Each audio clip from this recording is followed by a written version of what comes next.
உண்மை பேசும் மக்கள் ஊடகம் SS நியூஸ் டிஜிட்டல் 24/7 கனெக்டட். ஆரம்பத்தில் சினிமாவில் ஃபர்ஸ்ட் ஷாட் ஞாபகம் இருக்குமா உங்களுக்கு? இன்னும் எனக்கு ஞாபகம் இருக்கிறது அப்படின்னா கோயம்புத்தூர் மாப்பிள்ளை தான் ஞாபகம் இருக்குது. விஜய் சார் கூட பண்ணது. இந்த சீன் வந்து படத்துலேயே வரல, ட்ரிம் ஆயிடுச்சு. ஸோ இந்த சீனில் தான் வந்து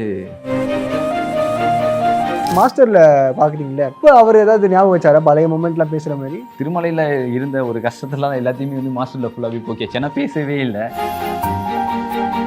இது ஒரு பற்றியான ஒரு ஆர்டிக்கல் மாதிரி. இது கொலாஜ் பண்ணது வந்து என் பர்த்டேக்கு வந்து என்னோட ஒய்ஃப் கொலாஜ் பண்ணி கொடுத்தாங்க. இதில் வந்து அவங்களுக்கு பிடிச்ச எல்லா ஃபோட்டோஸும் வரும். இதுக்கு நடுவில் வந்து கமல் சார் வந்து சைன் பண்ணி கொடுத்துருப்பாரு. இதில் மகேந்திரன் இப்போது நல்லா ரீச் ஆகி இப்போ லேபிள்லாம் வந்து அவன் மாஸ்டர்லாம் வந்து இப்போ ஒரு பெரிய பீக். அந்த மாதிரி எனக்கு ஏதாவது ஒன்று வராதான்னு தான் வெயிட் பண்ணிட்டு இருக்கேன். இவ்வளோ இப்படிலாம் நம்மளை வந்து பண்ணுறாங்களே அப்படின்னு சொல்லிட்டு அமைதியாக உட்காந்துலாம் அப்படின்னு நினைச்சிங்க ப்ரோ? பல நாள் யோசிப்போம் ப்ரோ. அந்த யோசனை எல்லாம் இருக்கப்போ அந்த இண்டஸ்ட்ரியாக நம்ம எங்கேயாவது போயிடலாமே அப்படின்ட்டுலாம் யோசிச்சிருக்கோம். ஓகே டேரெக்டாக அப்ராட் போயிடலாம், ஃப்ரெண்டுக்கெலாம் ஃபோன் பண்ணி வச்சா ஏதாவது வேலை இருக்கா மச்சா அங்கே பார்த்து எதாவது இருந்தால் சொல்ல அப்படின்னு. டேய் நீ எவ்வளோ ஆர்டிஸ்டா நீயாவது அடிக்கடி சொல்கிற மறந்து போயிடறேன்டா அப்படின்லாம் இருக்கும். என்னன்னா வந்து சாவு வீடி டைட்டில் வைக்கக்கூடாதுன்னு சொல்லிட்டு இப்போ ஒரு சின்ன பிரச்சனை போயிட்டு இருக்கு. சென்சாரில் ஓகே சொல்லிட்டாங்க, ப்ரொடியூசருக்கு எந்த பிரச்சனையும் இல்லை, டிஸ்ட்ரிபியூட்டருக்கு எந்த பிரச்சனையும் இல்லை. ஆனால் வந்து தியேட்டரில் வந்து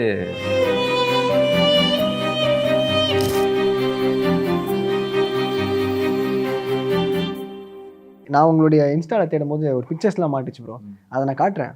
அதோடைய கதைகள்லாம் சொல்லுங்கள்.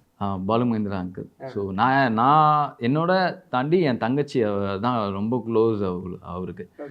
பாலு மகேந்திராவின் கதை நேரங்கள்னு ஒன்று பண்ணி அதில் தப்பு கணக்குன்னு ஒரு இது பண்ணியிருந்தாங்க. அதுக்கப்புறம் அந்த எல்லாத்துலேயும் சின்ன கேரக்டர்ஸ் அதை இப்போ சைல்டு ஆர்டிஸ்ட் கேரக்டர் வந்தாலே என் தங்கச்சி தான் பண்ணுவாங்க. பாலு மகேந்திரா சாரோட அவ்வளோ பெட்டு நல்ல க்ளோஸ். அன்றைக்கி அவளோட பர்த்டே அந்த தப்பு கணக்கு இதை ஷூட் போயிட்டு இருக்கும்போது பர்த்டே அதனால் கேக் வெட்டலாம் அப்படின்ட்டு எல்லாரும் வந்து ஃபோட்டோ எடுத்தது தான் வந்து. பாலு மகேந்திரா சார்கிட்டெல்லாம் கற்றுக்கிறது என்னென்னா அந்த இதுதான் அந்த ஷார்ட்டுக்கு ஒரு அந்த சீனுக்கு ஏற்ற ஒரு மேக் மாதிரி ஒன்று பண்ணுவார், ஷார்ட் வைக்கிறது. ஸோ அது ரொம்ப பிடிக்கும் பாலு மகேந்திரா சார்கிட்ட கற்றுக்கிட்டது. லொக்கேஷனாகிட்ட வந்து இந்த ப்ராசஸ் இருக்கும்ல, இப்போது நம்ம வந்து இன்றைக்கி இதை வச்சு இன்றைக்கி போவோம். ஸோ இது நடக்கலைன்னா அடுத்தது என்ன ஓகே பிளான் டி வரைக்கும் அவர்கிட்ட அன்றைக்கி அந்த ஒரு நாள் ஸ்கெட்ச் இருக்கும். இது முடிஞ்சு இது பண்ண முடியலையா, ஸோ இந்த ப்ராப்ளம்ஸ்லாம் இருக்குது, இது பண்ண முடியல, ஓகே பிளான் பிக்கு போகும். ஸோ அதில் ஏதாவது ப்ராப்ளம் தான் அந்த மாதிரி இது பண்ணி அன்றைக்கி ஒரு நாள் வேஸ்ட் பண்ணாமல் அதில் என்ன பண்ண முடியுமோ வச்சு பண்ணுற ஒரு இது இருக்கும். இந்த பிக்சர் திருமலை இந்த சீன் வந்து படத்துலேயே வரல, ட்ரிம் ஆயிடுச்சு. ஸோ இந்த சீனில் தான் வந்து என்ன பேசியிருப்பீங்க அதில்? என்ன சொல்லியிருப்பாரு ஏதாச்சும்? இந்த படத்தில் வரும்போது நிறையா பேசினதுலாம் இல்லை ப்ரோ. வருவதே ஷார்ட்டுக்கு வந்துட்டு அதுக்கப்புறம் அவர் போயிடுவார். அந்த மாதிரி தான் இது பண்ணும்போது இது டைலாக் பண்ணுதா பார்த்து விளையாட மாட்டேடா அப்படின்னாரு. சாரிண்ணா அப்படின்ட்டு அப்படியே ஒட்டினோன்னா அதுக்குள்ளே அவங்க வந்துடுவாங்க. அந்த பொண்ணு வந்து கூப்பிட்டுட்டு அதுக்கப்புறம் போனதுக்கப்புறம் அந்த பொண்ணுக்கு இந்த இடம் கிழிஞ்சிருக்கும். என் காலில் டேப் போட்டுவாங்களா, அந்த டேப் அவர் கையில் இருக்கும். சரிம்மா அவங்க அண்ணன் காணுமா, நான் பார்த்துட்டு வர சொல்கிறேன்னு சொல்லிட்டு அப்படியே அதை ஒட்டி விட்டு போவாங்க. அந்த சீன் தான் இது. ஆனால் இது படத்தில் வரல. இதுக்கப்புறம் இந்த படத்தை இது கடைசி நாள் போகும்போது தான் சொன்னார். அன்றைக்கி எனக்கு வந்து ஃபஸ்ட்டு அந்த ஓப்பனிங் சீன் இருக்குல்ல,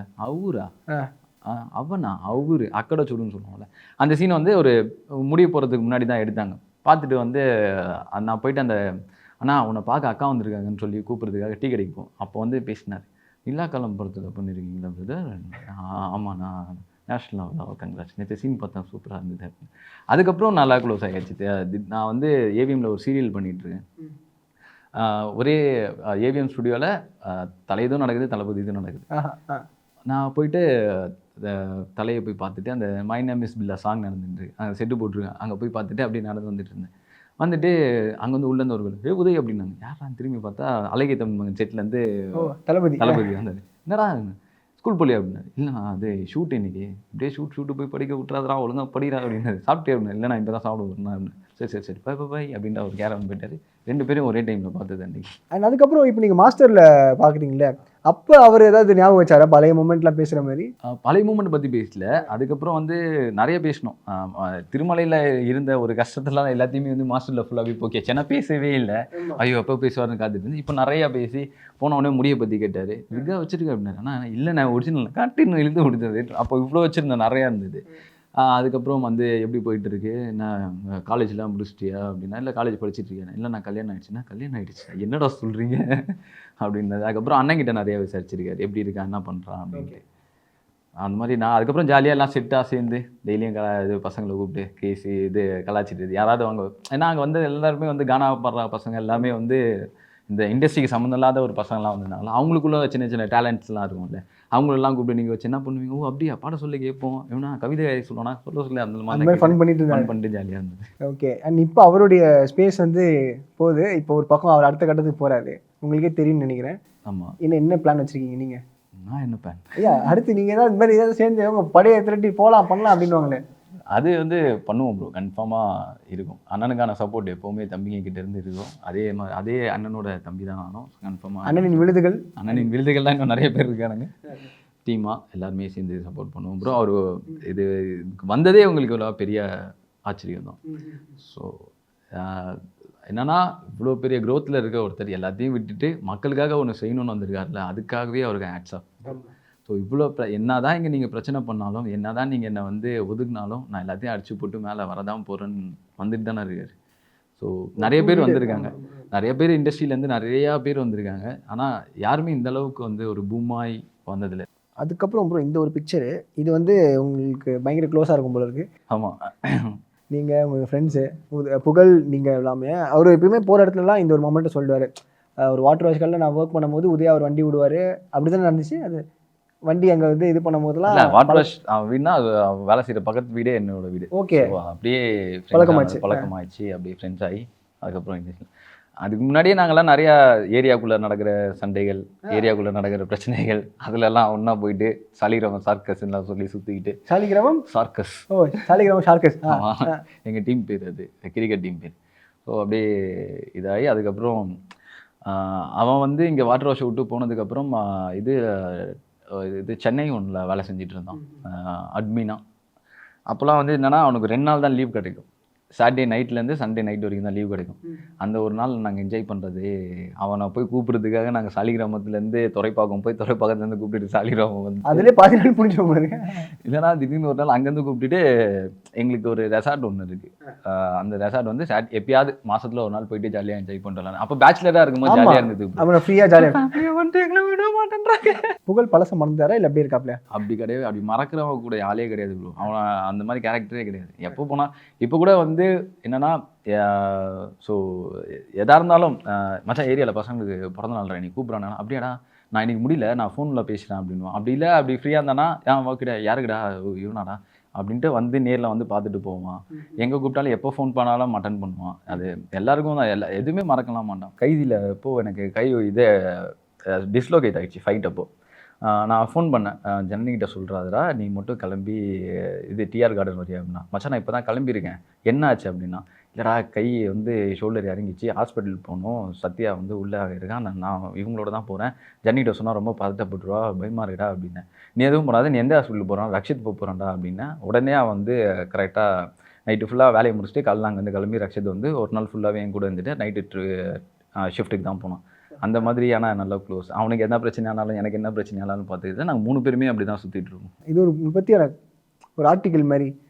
இது கொலாஜ் பண்ணது வந்து என் பர்த்டேக்கு வந்து என்னோட ஒய்ஃப் கொலாஜ் பண்ணி கொடுத்தாங்க. இதில் வந்து அவங்களுக்கு பிடிச்ச எல்லா ஃபோட்டோஸும் இருக்கும். இதுக்கு நடுவில் வந்து கமல் சார் வந்து சைன் பண்ணி கொடுத்துருப்பாரு இதில். ஓகே. ஆமாம், அந்த குட் திங்ஸ் அந்த இதில் அதில் வந்து அப்போ தான் ஆளை வந்து அன் ஷூட் அப்போது என்ன மயில்சாமி அங்கிள் நாங்கள் 12B படம் பண்ணிட்டு இருந்தோம். அப்போ வந்து முடிச்சதுக்கப்புறம் பார்த்துருக்காரு கமல் சார் அப்படின்னாரு. நான் இது வரைக்கும் பார்த்ததில்லை, என் தெய்வம் என் கடவுள் அவர் பார்க்கணும் அப்படின்னு. ஏன்னா கமல் சார் தான் எனக்கு ரொம்ப பிடிக்கும். அவர் தான் என்னோட குருநாதராக சொல்லுவேன். எனக்கு குருநாதர் 2 பேர், கலைராணி மேடம், அவங்ககிட்ட நான் கிளாஸ் போயிருக்கேன். அவங்க எனக்கு ஆக்டிங் நிறையா கற்றுக் கொடுத்துருக்காங்க. இவர் எனக்கு கற்றுக் கொடுக்குறதுனாலும் இவரை பார்த்து நான் நிறையா கற்றுக்கிட்டது உண்டு. ஸோ அதனால் அவங்க 2 பேர் தான் குருநாதர். பார்த்தே ஆகணும் அப்படின்னு.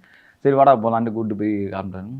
உங்ககிட்ட ஒரு ஆட்டோகிராஃப் ஆகும், இதில் என்னடா இருக்குன்னு தேடி பார்த்தா பேப்பர் எதுவும் என்னன்னு இதுதான் இருக்குன்ட்டு என்னோட ஆர்டிக்கலில் அவர் சைன் போட்டு கொடுத்தாரு. அப்புறம் அந்த டைம் எடுத்துகிட்டு போயிருக்கீங்க போல இருக்கேன். அந்த டைம் எங்கள் அப்பா எப்பவுமே வந்து கொண்டு போய் இதெல்லாம் காட்டணும் அப்படின்னு சொன்னோன்னே சொல்லிட்டாங்க. நேஷ்னலாக அவர் தெரியும் எனக்கு அப்படின்னாங்க. ஓ சூப்பர், இன்னும் நிறையா தூரம் போகணும், இண்டஸ்ட்ரியில் பெரிய ஹீரோ ஆகணும் அப்படின்னு. Thank you sir. இல்லை நம்ம சினிமாக்காக நம்ம ஓடிட்டே இருக்கோம், ஏதாவது பண்ணிகிட்டே இருக்கோம் போது நம்ம இவ்வளோ டைம் ஸ்பெண்ட் பண்ணியிருக்கோம் சினிமாக்காக. அதை பற்றி யோசிச்சுட்டு சினிமா நம்ம திருப்பி ஏதாவது கொடுக்குமா அப்படின்னு ஒரு எதிர்பார்ப்பு இருந்தே இருக்கும்ல. நான் இவ்வளோ பண்ணுறேன் எனக்காக ஏதாவது கூட அப்படின்னு சொல்லி ஏதாவது ஒரு மாதிரி ரொம்ப வெக்ஸ் ஆகி கண்ணாடி முன்னாடி பேசுறதா இருக்கட்டும், உங்களுக்கு நீ யோசிக்கிறதா இருக்கட்டும், தூங்கும் போது படுத்துக்கிட்டே நிறைய விஷயங்கள்லாம் வரும்ல. இல்லை கொடுத்துட்டு தான் இருக்காங்க, அவங்க கொடுத்துட்டு தான் இருக்காங்க. அதை நம்மளும் அதை பண்ணிட்டு தான் இருக்கும். அதோட அந்த எல்லாமே எல்லா கோலும் ஒன்றா சேர்ந்து ஒரு இடத்துல பூமா ஒரு விஷயம் தான் இன்னும் நடக்கல. அப்படி கொடுக்காம இருந்தால் இப்போ நான் வந்து எப்பயோ வெளியே போயிருக்கலாம். என்னை எல்லாரும் மறந்துருக்கோம். ஸ்டில் அந்த ஒரு லைன் என்னோட சைல்டு ஆர்டிஸ்ட்டாக இதில் போராடுறதுல இப்போ இருக்கிறது பார்த்தீங்கன்னா நானும் மாஸ்டர் மகேந்திரனும் ரொம்ப போராடிட்டு இருக்கோம். எப்படியாவது நம்ம வந்து மகேந்திரன் இப்போ நல்லா ரீச் ஆகி இப்போ லேபிள்லாம் வந்து அவன் மாஸ்டர்லாம் வந்து இப்போ ஒரு பெரிய பீக் போய்ட்டு அந்த மாதிரி ஒரு ஓப்பனிங் நான் எனக்கும் வேணும். அவனோட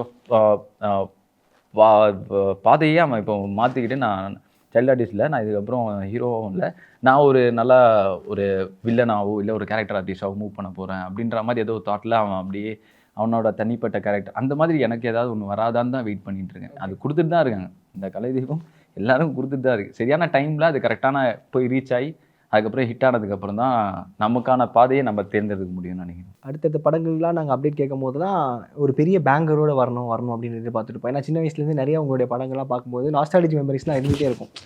பரவாயில்ல இந்த படத்தில் நடிச்சிருக்காரு, இப்போ அடுத்து இவர் என்ன பண்ண போகிறோம்னு எதிர்பார்ப்பு இருந்துகிட்டே இருக்கும். கைதி, மாஸ்டர் இதெல்லாம் வருது, ஓகே அடுத்து லேண்ட் ஆகிற அப்படின்னு. இப்போ சாவு வீடு அப்படின்ற ஒரு படம் பேர் கேட்கும்போது என்னடா இது பயங்கரமாக இருக்கே அப்படின்ற மாதிரி. ஸோ அதுலேருந்து ஆரம்பிச்சிடலாம். எப்படி இந்த படம் உங்களுக்கு அமைஞ்சுது? சாவு வீடு இந்த படம் வந்து எப்படி அமைஞ்சதுன்னா ஆண்டன் அஜித் தான் டைரக்டரு. இதில் வந்து மாஸ்டர் படத்தில் அந்த தூக்கில் தொங்குவாங்க ஒரு பையன், அந்த அஜய் அவரோட ஃப்ரெண்டு இந்த டைரக்டர். நானும் ஒன்று மாஸ்டரில் க்ளோஸாக இருக்கிறதுனால அந்த அஜய் மூலயமா கான்டாக்ட் வாங்கி இவர் பேசி அதுக்கப்புறம் ஸ்டோரி கேட்டு ஃபைனல் பண்ணது தான் இந்த படம். ஸோ இதுக்காக இந்த சாவு வீடு டைட்டில் அப்படின்னா படத்தோட ரொம்ப கனெக்டிவிட்டியான இருக்கிறதுனால தான் இந்த சாவு வீடுன்னு சொல்லுவோம். வீட்டுக்குள்ளே சாவு வீட்டில் நடக்கிற ஒரு பிரச்சனை. ஸோ அதை எப்படி வேறு எந்த மாதிரி டைட்டில் வச்சாலும் நல்லா இருக்காது. ஸோ சாவு வீடுன்னு வச்சா தான் நல்லா இருக்குன்னு சொல்லிட்டு ஆண்டன் வச்சது தான் இந்த படம். ஆரம்பத்தில் சினிமாவில் ஃபர்ஸ்ட் ஷாட் ஞாபகம் இருக்குமா உங்களுக்கு? இன்னும் ஞாபகம் இருக்குது ப்ரோ, ஆனால் அந்த படத்தில் நான் பண்ணல. ஆனஸ்ட் ராஜ்னு சொல்லிட்டு ஒரு படம் ஞாபகம் இல்லை எனக்கு. சொன்னாங்க எனக்கு ஞாபகம் இருக்கிறது அப்படின்னா கோயம்புத்தூர் மாப்பிள்ளை தான் ஞாபகம் இருக்குது, விஜய் சார் கூட பண்ணது. அது விஜய் சாரோட ஃப்ளாஷ்பேக்கில் பண்ணியிருப்பேன். அது இன்னும் வந்து ஒரு இடத்துல மூட்டையில் உட்கார வச்சுட்டு இப்படி உட்காந்துட்டு அழுதுகிட்டு இருப்பேன். அந்த ஷாட் எனக்கு நல்லா ஞாபகம் இருக்குது. அந்த பைசா அது மாதிரிலாம் இருக்கும்போது உங்களுக்கு என்ன தோணும்? ஏன்னா நம்ம ஒரு ஃபண்டு வருது, நம்ம நடிக்க காசு வருது, நம்ம பாட்டு நம்ம பிடிச்ச வேலையை பண்ணிட்டு இருக்கோம் அப்படின்னு அந்த விஷயத்துக்கு வந்து நம்மளுக்கு ஆசை வரும்ல. நம்ம பண்ணுற ஒர்க்கு காசும் கொடுக்குறாங்க, அது ஒரு ஃபேமும் கிடைக்குது, எல்லா விஷயமும் கை கொடுக்குது அப்படின்ற மாதிரி. அது எப்போ தெரிய வந்துச்சு? அது வந்து எனக்கு இதுதான் ப்ரோ, நேஷ்னல் அவார்டு வாங்கினதுக்கு அப்புறம் தான் எனக்கு வந்து அதெல்லாம் சீரியஸ்னஸ் புரிய ஆரம்பிச்சது. அது வரைக்கும் நான் வந்து ஜாலியாக தான் சுற்றிட்டு இருப்பேன். ஒரு கூப்பிட்றாங்களா இப்போ ஸ்கூலில் கட்டடிக்கணும், என்ன பண்ணுறது, இருக்கிற ஒரே வழி வந்து ஓகே நம்ம எது ஷூட்டிங் போனால் தான் ஸ்கூலில் கட்டடிக்க முடியும் அப்படின்றது. ஓகே. ஸோ அப்படி தான் போச்சு. எனக்கு வந்து நிலா காலம் நேஷ்னல் அவார்ட்லாம் வாங்கினதுக்கப்புறம் தான் அப்போ நம்ம ஒரு ஆக்டராக நம்ம இதுக்கப்புறம் என்னென்னலாம் பண்ண போகிறோம், இவ்வளோ சீரியஸாக இருக்குது அப்படின்னு எனக்கு புரிய வந்ததே. இண்டஸ்ட்ரியில் நம்ம இருக்கோம், இதுக்கு காசு கொடுக்குறாங்க, ஓகே அதெல்லாம் அதுக்கு முன்னாடிலாம் அப்பா இது கூப்பிட்டு போனது. ஆஃப்டர் பனா காத்தடிக்கு அப்புறம் அப்பா கொஞ்சம் இது பண்ணிட்டு இதுக்கப்புறம் வாழ்க்கடன் விட்டதுக்கப்புறம் தான் சீரியஸ்னஸ் ரொம்ப அதிகமாக இதாக நம்மளே போகணும் அப்படின்றது. அண்ட் ஒரு பாயிண்ட்டில் நம்மளுக்கு தெரியும்ல, சினிமா வந்து நம்ம நினச்ச மாதிரி இல்லை, இது வேறு மாதிரி ஒரு டேர்ன் ஆகுது. நம்ம சின்ன வயசில் நம்மள வாய்ப்பு வரும்போது அது வேறையாக இருந்துச்சு, அதுக்கப்புறம் நம்ம கேட்குற ரோல்ஸ் வந்து கிடைக்கிறது கொஞ்சம் டஃப் ஆகுது அப்படின்னு அந்த களம் மாறும் போது உங்களுக்கு எப்படி புரிஞ்சுது? ட்ராக் அப்படியே மாறுதுடா அப்படின்னு. ப்ரோ அது ரொம்ப ஒரு கஷ்டமான ஒரு காலங்கள் தான் அது. அந்த எப்படின்னா நான் பானா காத்தடிக்கு அப்புறம் 10 இயர்ஸ் ஒரு கேப் ஒன்று இருந்தது, கைதி வர வரைக்கும். ஸோ ஒரு பிரேக் த்ரூ வரதுக்கு. ஆமாம் ஆமாம். என்னன்னா அது வந்து நம்ம ஏஜ்டாகவும் கொஞ்சம் நம்ம ஃபேஸோட மெச்சூரிட்டியும் கொஞ்சம் மாறுது. ஸோ அந்த டைமில் எங்கே போனாலும் ரிஜெக்ஷன் தான், ஃப்ளாஷ்பேக்லாம் போட முடியாது, அது சின்ன வயசு அந்த ஒன்று கேரக்டர் இல்லை அப்படி அப்படின்னு சொல்லி என்னடா பண்ண போகிறோம் வாழ்க்கையிலன்னு யோசிக்கும் போது ரொம்ப ஒரு கட்டத்தில் போய் நின்னேன்.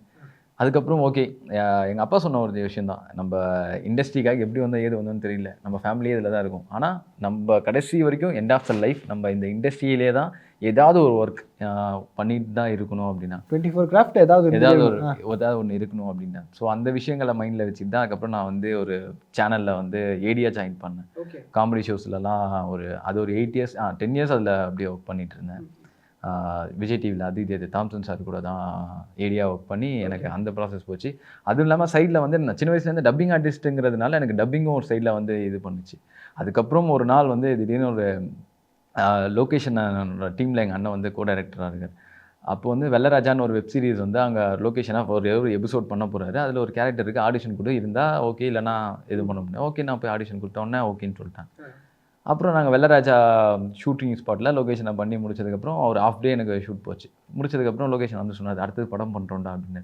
அண்ணே படமா என்னென்ன ஆஃபீஸ்லேருந்து கால் வரும் அப்படின்னாரு. ஓகேண்ணே அப்படின்னு வெயிட் பண்ணதுக்கப்புறம் தான் அப்போ இந்த கைதி கார்த்திக் சார் இதெல்லாம் இவங்கெல்லாம் பண்ண போகிறாங்கன்றதெல்லாம் எனக்கு எந்த அப்டேட்டும் எதுவுமே இல்லை. நான் என்ன கேரக்டர் பண்ண போகிறேன்னு எதுவுமே தெரியாது. ஸோ படம் பண்ண போகிறோம் அப்படின்னு மட்டும் தான் தெரியும். அப்புறம் அண்ணனோட மேரேஜ்க்கு வரும்போது சொன்னார், இன்னும் ஆஃபீஸ் நெக்ஸ்ட் வீக் ஆஃபீஸ் வரணும்டா அப்படின்னாரு. போய் பார்த்தோம், பார்த்துட்டு அதுக்கப்புறம் ஃபைனல் பண்ணி அந்த கேப் அங்கேருந்து உடச்சது தான் எனக்கு கைதி. ஓகே, எனக்கு என்னன்னா நிறைய சொல்லுவாங்கல்ல, ஒருத்தவங்க வந்து 20 வயசு இருப்பான், 22 வயசு இருப்பான், டக்குன்னு நான் பார்த்தோன்னே 30 வயசு மாதிரி இருக்கடா அப்படின்வாங்க. ஆனால் நீங்கள் 30 வயசு மேலே இருக்குன்னு நினைக்கிறேன். 30 இருக்குல்ல? 30 இருக்குன்னா, ஆனால் நீங்கள் வந்து ரிவர்ஸ் தான் சொல்கிறாங்க. சின்ன வயசு அது உங்களுக்கு ஒரு மாதிரி வெறுப்பாக இருக்காது? என்னடா போனால் அந்த மெச்சூர்னஸ் தெரியல, இந்த ரோலுக்கான ஒரு அந்த கெப்பாசிட்டி வந்து அவங்களால புல் பண்ண முடியுமா அப்படின்னு சொல்லி ரிஜெக்ஷன் கொடுத்துருப்பாங்களே, அது உங்களுக்கு வெறி ஆகிடுமா? என்னடா இது ஒரு காரணமாக சொல்லி என்ன வந்து ரிஜெக்ட் பண்ணுறீங்களா? ஒரு சைடில் பார்க்கும்போது அது ப்ளஸ்ஸாகவும் இருக்கும், ஒரு சைடில் பார்க்கும்போது மைனஸாகவும் இருக்கும். ஸோ நல்ல கேரக்டர்லாம் வந்து டேய் அந்த எனக்கு ஏஜ் அதுதாங்க, எனக்கு 30+ ஆகுதுங்க, சொன்னால் கேளுங்க. இல்லைப்பா நீ இன்னும் அந்த சின்ன பையனாக தான் இருக்கு. காலேஜ் ஸ்டூடெண்டாலும் ஒர்க் ஆகுது அப்படின்ற மாதிரி. ஸ்கூலில் கூட கூப்பிட்டுருக்கேன், ஸ்கூல் ஸ்டூடெண்ட்டாக பண்ணணும்னு கூட. அதுக்கப்புறம் இல்லைங்க கொஞ்சம் மெச்சூரிட்டியாக நான் காட்டுறேங்க அப்படின்னு வெளியே வந்துட்டேன். அதெல்லாம் கொஞ்சம் கஷ்டமாக தான் ப்ரோ இருக்கும். திடீர்னு அந்த கேரக்டர் வேறு யாராவது பண்ணி வெளியே வரும்போது இது நம்ம பண்ணியிருந்தா இன்னும் கொஞ்சம் நல்லா இருந்திருக்கும்ல, நமக்கு அடுத்த ஏதாவது ஒரு ஓப்பனிங் பிளாட்ஃபார்ம் கிடச்சிருக்கும்ல அப்படின்ற மாதிரி தான் இருக்கும்.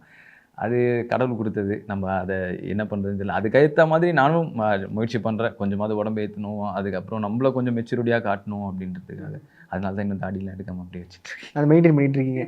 அண்ட் இப்போ நீங்கள் உங்களுடைய ஃபிலிமோகிராஃபிஸ் எடுத்துகிட்டு அதுக்கப்புறம் நம்ம நிறைய விஷயங்கள், நல்ல விஷயங்கள் தோணும், திரும்பி பார்க்கும்போது இது ஒரு மெமரிஸாக இருக்கணும். அது மாதிரி இதை நான் மறக்கணும்னு நினைக்கிற ஒரு மெமரி, அதாவது நிறைய ரிஜெக்ஷன்ஸாக இருக்கலாம், இது ஒரு காரணமாக சொல்லியிருப்பாங்க, நல்லா நம்மளுக்கு வாய்ப்பு கொடுத்தவங்களாம் நம்மளை வந்து லைக் ஒரு மாதிரி அவமானப்படுத்துகிற மாதிரி ஒரு சிச்சுவேஷன் அமைஞ்சிருக்குமா? அது மாதிரி நடந்திருக்கா உங்களுக்கு? ப்ரோ அதெல்லாம் அவமானங்கள் தானாமல் அதெல்லாம் எனக்கு ஒரு ஸ்டெப்பாக தான் பார்ப்போம் ப்ரோ.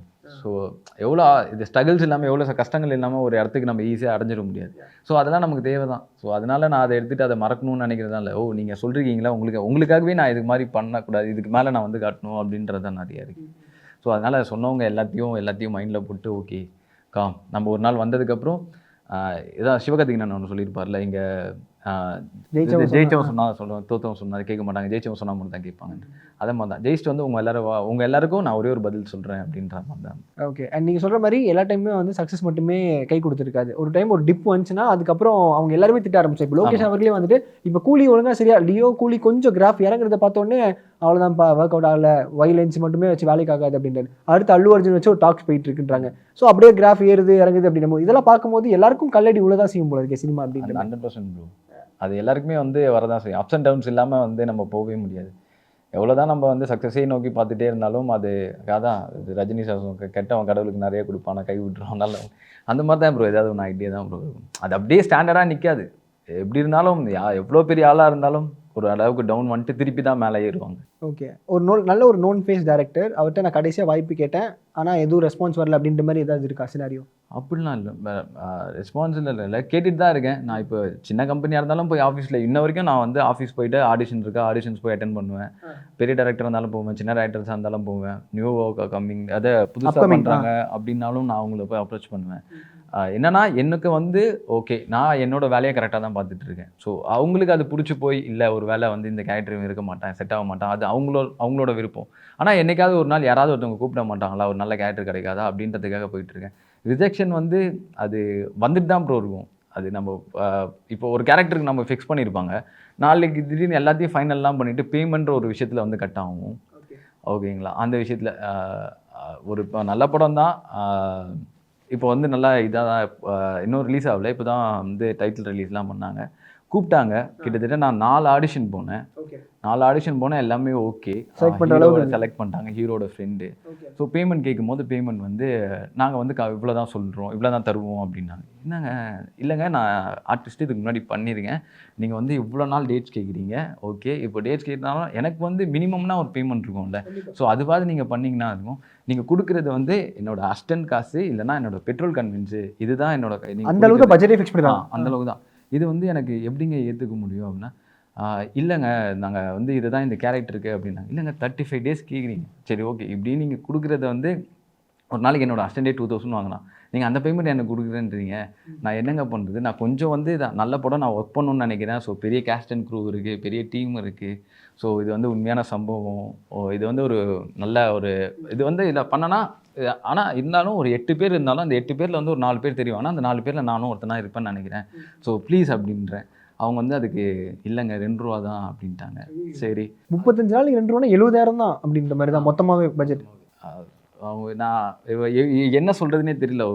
ஒரு பர்டிகுலர் டைமில் நம்ம போயிடலாமா போய் பண்ணிடலாமா அப்படின்னு வச்சோம். ஏன்னா ஒரு வாட்டி நம்ம பண்ணிட்டோம்னா அதுக்கப்புறம் இண்டஸ்ட்ரியில் நம்மள அப்படியே வந்து என்னப்பா அந்த படத்துக்கு தான் இவ்வளோ வாங்கினேன், இந்த படத்துக்கு இப்படி வாங்கினேன் அப்படின்ட்டு வெளியே போய் சொல்லிவிடுவாங்க. அதுக்கு இல்லாமல் இந்த 8 பேரில் நம்ம வந்து திருப்பி அடித்து மோதி இவங்க ஆல்ரெடி வந்து இதுக்கு இங்கே நின்று இவ்வளோ தூரம் வந்திருக்கோம், திருப்பி இங்கே நின்று இவங்கள்ட்ட தட்டி விட்டு ஃப்ரேமில் தெரிகிறதுக்காக வர்றதுக்கு சரி ஓகே படம் நல்லா வந்தால் போதும் நம்ம வாழ்த்துக்கள் மட்டும் அப்படின்ற பண்ணிட்டு வந்துட்டேன். அந்த மாதிரிலாம் பண்ணும்போது தான் பயங்கர கஷ்டமாக இருக்கும். புரியுது. ஏன்னா நாங்கள் இப்போ ரீசெண்டாக பார்த்து கோலிஸோட ரைசிங்கில் பார்த்தோம். அதுக்கப்புறம் இப்போ கோலிஸோட இன்னொரு ஒரு புதுசாக ஒரு வெப் சீரிஸ் மாதிரி ஒன்று ஐ மீன் ஷோ பண்ணுறாங்கன்னா லைக் மில்டன் சார் வந்து தேட்டருக்காக பண்ணுறேன். ஆமாம், தேட்டர்கள் மாதிரி பண்ணுறேன். அதில் நீங்கள் இருக்க வாய்ப்பு இருக்கா? அதில் இல்லை, நாங்கள் இல்லை. நான் முருகேஷ் அதுக்கப்புறம் பாண்டி 3 பேரும் இல்லை. ஸோ அவங்க வந்து ஃப்ரெஷ்ஷான ஒரு டீம் வச்சு பண்ணுறாங்க. கிஷோர் அதுக்கப்புறம் ஜெஃப்ரிலாம் உள்ள பால்டபா பிரதர், அதுக்கப்புறம் இந்த மாரண்ணா இவங்கெல்லாம் வச்சு ஒரு புது டீமாக இது பண்ணுறாங்க. ஸோ டைட்டில் அதுதான். ஆனால் வேற ஒன்று ஏதோ ஒரு புதுசாக ட்ரை பண்ணுறாங்களாம். அது ஓகே. அண்ட் என்னைக்காவது நீங்கள் வந்து குவிட் பண்ணிவிட்டு நம்ம பேசாமல் இவ்வளோ இப்படிலாம் நம்மளை வந்து பண்ணுறாங்களே அப்படின்னு சொல்லிட்டு அமைதியாக உட்காந்துலாம் அப்படின்னு நினச்சிங்களா? ப்ரோ பல நாள் யோசிப்போம் ப்ரோ. அந்த யோசனை எல்லாம்லாம் இருக்காதுப்பா இந்த இண்டஸ்ட்ரியாக நம்ம எங்கேயாவது போயிடலாமே அப்படின்ட்டுலாம் யோசிச்சிருக்கோம். ஆனால் ஒரு ½ அன் ஹவர் தான் அந்த யோசனை இருக்கும். அதுக்கப்புறம் வந்து எனக்கு என்னோடய மெமரிஸ்லாம் வந்து சரி நம்ம ஒழுங்காக படிச்சிருந்தா ஏதாவது ஒரு வேலைக்கு போயிருக்கலாம், இது பண்ணியிருந்தா ஏதாவது ஒன்று. இப்போ வந்து நம்ம ஃபேஸ் வந்து ஃபெமிலி இல்லாமல் இருந்து எங்கே போனாலும் கேட்காம இருந்து தான் நம்ம ஏதாவது வேலைக்காவது போகலாம், எங்கேயாவது அதுவும் பண்ண முடியாது. அப்போ உனக்கு இருக்கிற வேலை இது மட்டும்தான், அப்போ இதில் என்ன பண்ணணுமோ அதை மட்டும் நம்ம ஃபோக்கஸ் பண்ணி பண்ணணுன்ட்டு. ஆனால் பல நாளாக யோசிச்சிருக்கேன், ஓகே டேரெக்டாக அப்ராட் போயிடலாம், ஃப்ரெண்டுக்கெலாம் ஃபோன் பண்ணணும், மச்சான் ஏதாவது வேலை இருக்கா மச்சான் அங்கே பார்த்து எதாவது இருந்தால் சொல்ல அப்படின்னா, டேய் நீ எவ்வளோ ஆர்டிஸ்டாக நீங்கள் நீயாவது அடிக்கடி சொல்கிற மறந்து போயிடுறேன்டா அப்படின்லாம் இருக்கும். ஸோ அந்த மாதிரிலாம் யோசிச்சிருக்கேன். ஆனால் எனக்கு வந்து எப்போ பார்த்தாலும் மைண்டுக்குள்ளே ஓடிக்கிட்டே இருக்குது இந்த இண்டஸ்ட்ரி மட்டும்தான், இண்டஸ்ட்ரிக்குள்ளே ஏதாவது ஒன்று பண்ணணும் அப்படின்னு தான். அண்ட் சாவு வீட்டில் வந்து கடைசியாக நாங்கள் இந்த ட்ரெயிலெலாம் பார்க்கும்போது வந்துட்டு கடைசியாக தூக்கிட்டு போயிடுறீங்க. இன்னும் அவர் பாட்டு திடீர்னு வந்து பார்க்குறாரு, பார்த்து அது பேசுது அப்படின்ற மாதிரிலாம் என்னோட ஷாக் ஆகுது. ஏதோ சம்திங் உள்ளே இடனாக இருக்குது. என்னது அது? ஏன்னா பீச்சில் வந்து பப்ளிக் வந்து ரிலீஸ் பண்ண மாதிரி இருந்துச்சு. ஆமாம் ஆமாம், அதுவே கொஞ்சம் புதுசு இனிஷியேட்டிவ் தான். அது அப்படியே அதை பற்றி இதெல்லாம் வந்து டேரக்டரோட கால் தான், ஐடியா தான். ஸோ அதனால் நான் சொன்னேன் ப்ரோ ஃபஸ்ட்டு வந்து ஏதாவது பெரிய செலிபிரிட்டிஸை வச்சு ஓப்பன் பண்ணால் தான் ப்ரோ நல்லா இருக்கும் அப்படின்னு. இல்லை ப்ரோ நம்ம இந்த மாதிரி ஒன்று ட்ரை பண்ணி பார்ப்போமே ப்ரோ அப்படின்னாரு. ஓகே ப்ரோனா அது நல்லா ரீச் ஆச்சு. அதுக்கப்புறம் அந்த ட்ரைலரோட டீசர் வந்துச்சு. அதுவும் நல்லா எல்லாருக்குமே வந்து புதுசாக இருக்குடா அப்படின்லாம் சொன்னாங்க. அது வந்து என்னன்னா இந்த படத்தில் வந்து ஒரு அதுதான் ப்ரோ மெயின் கோரே, அவர் தூக்கிட்டு போகிறோம்ல அதுதான் மெயின் கோரே இந்த படத்தோடது.